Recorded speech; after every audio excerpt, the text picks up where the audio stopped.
అందరికీ నమస్కారం అండి. బాచీరా కుకింగ్ వీడియోకి వెల్కమ్ అండి. ఈరోజు మన వీడియోలో అటుకులతోటి పొంగల్ తయారు చేసుకునే విధానం అండి. ఇది కృష్ణస్వామికి కృష్ణాష్టమి రోజున నైవేద్యానికి పనికొస్తుంది.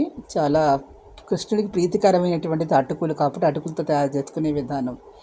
ఇక్కడ అటుకులు పెసరపప్పు కానీ లేదంటే శనగపప్పు కానీ మనం వేసుకోవచ్చు. పొంగలి తయారు చేసుకునే విధానం ఏంటంటే ముందర మనం పెసరపప్పుని ఉడికించి పెట్టుకోవాలి, లేదా అంటే శనగపప్పు అయినా సరే ఉడికించి పెట్టుకోవచ్చు. ఏదైనా సరే రెండు బాగానే ఉంటుంది. ఉడికించి పక్కన పెట్టేసుకున్న తర్వాత మనం ఇక్కడ చేయవలసింది ఏంటంటే అటుకులు అనేవి నీళ్ళలో నానవేసి ఒక 10 నిమిషాలు పెట్టి పిండేసి మనం ఆరబెట్టేయాలి. తర్వాత స్టవ్ మీద కొద్దిగా ఒక మూకుడు పెట్టుకుని ఆ మూకుడులో ఒక 5-6 స్పూన్లు నెయ్యి బాగా వేసుకుని అందులో మనం జీడిపప్పులు, కిస్మిస్, బాదము, పిస్తా అన్ని రకాల పప్పులు, యాలక్కాయలు కూడా మనం కొట్టి అవన్నీ కూడా నెయ్యితోటి వేయించి పక్కన పెట్టుకోవాలి.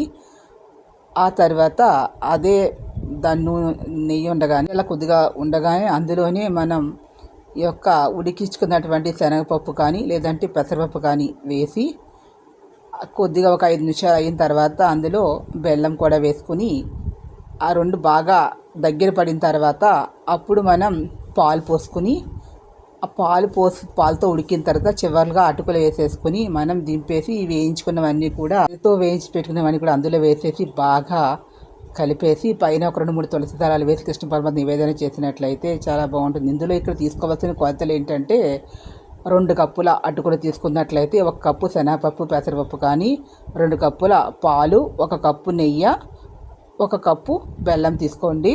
ఇది పంచదారతో కన్నా బెల్లమే బాగుంటుంది. తీపి బాగా తినాలనుకునే వాళ్ళు 2 కప్పులు బెల్లం తీసుకోవచ్చు.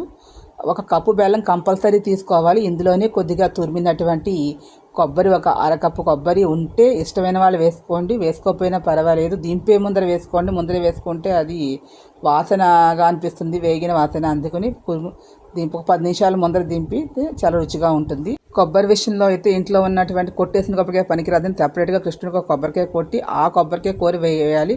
అలా లేనప్పుడు మామూలుగా కొబ్బరి లేకుండా కూడా చేసుకోవచ్చు. ఈ వీడియో మీకు నచ్చిందని లైక్ చేయండి, షేర్ చేయండి, సబ్స్క్రైబ్ చేయండి. లైక్ ఇచ్చి ఎంకరేజ్ చేయండి. ప్లీజ్ సబ్స్క్రైబ్ చేయండి. Thank you to all.